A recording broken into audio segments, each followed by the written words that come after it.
عندك هدف ومركز عليه ونفسك تحققه، اوعى تيأس. حاولت كتير، عافرت ووقعت وتعبت وحسيت ان تعبك قاعد بيروح على الفاضي، اسمعها مني، اوعى تيأس. شايف ان الناس اللي حواليك بتنجح وبتوصل وانت واقف مكانك محلك سر وما بتتقدمش خطوة لقدام، خليني اقولك اوعى تيأس.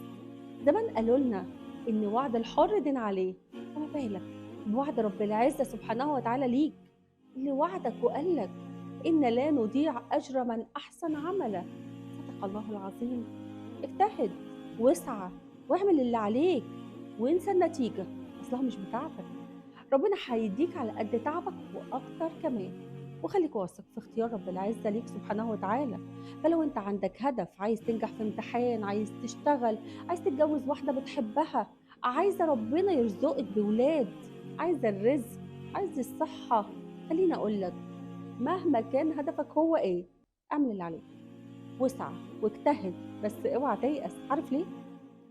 لأن اللحظة اللي انت هتيأس فيها هي اللحظة اللي هتوصلك لهدفك، بس طبعا لو ما استسلمتش ليأسك. عارف ده بيحصل ازاي؟ في دراسة اتعملت على شخصين، كل واحد منهم كان عنده هدف ونفسه يحققه ويوصل له. واحد وصل لهدفه والتاني استسلم في وسط الطريق ويئس ووقف. ولما عملوا دراسة عليهم لقوا إن الاتنين بيوصلوا لنفس النقطة وبيحسوا بنفس المشاعر، مشاعر اليأس والإحباط. بس الفرق ما بينهم إن اللي موصلش لهدفه لما تعب في اللحظة دي بص لقدام، بص على هدفه وشاف إن هدفه بعيد جدا، لسه بدري قوي عليه، صعب جدا إنه يوصله، ده هو تعبان ومش قادر، فيئس وتخلى عن هدفه.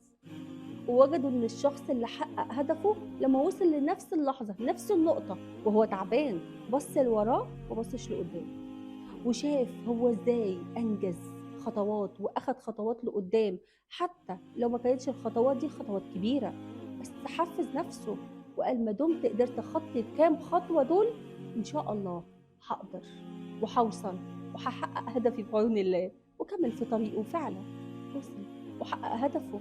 وانت كمان لما يكون عندك هدف هيقابلك عراقيل، هتقع وهتتعب وهتقابل ناس هيقللوا من عزيمتك ويحبطوك، اوعى تسمع لهم. خلي عندك ايمان ويقين في ربك ونفسك بعد ربنا. خلي عندك يقين انك ان شاء الله هتوصل بعون الله، هتوصل وهتحقق كل اللي نفسك فيه مهما كان الواقع بتاعك بيقولك مستحيل ومش ممكن. مع الله مفيش حاجه اسمها مستحيل، بس انت اسعى وارمي توكلك على الله عز وجل واوعى تيأس. خلص الكلام. لو استفدت من الفيديو اعمل لايك وشير عشان غيرك يستفيد وانت تاخد الاجر والثواب. اما بقى لو لسه ما اشتركتش في القناه اشترك دلوقتي حالا عشان يوصلك كل جديد. بحبكم في الله، هدية محمود.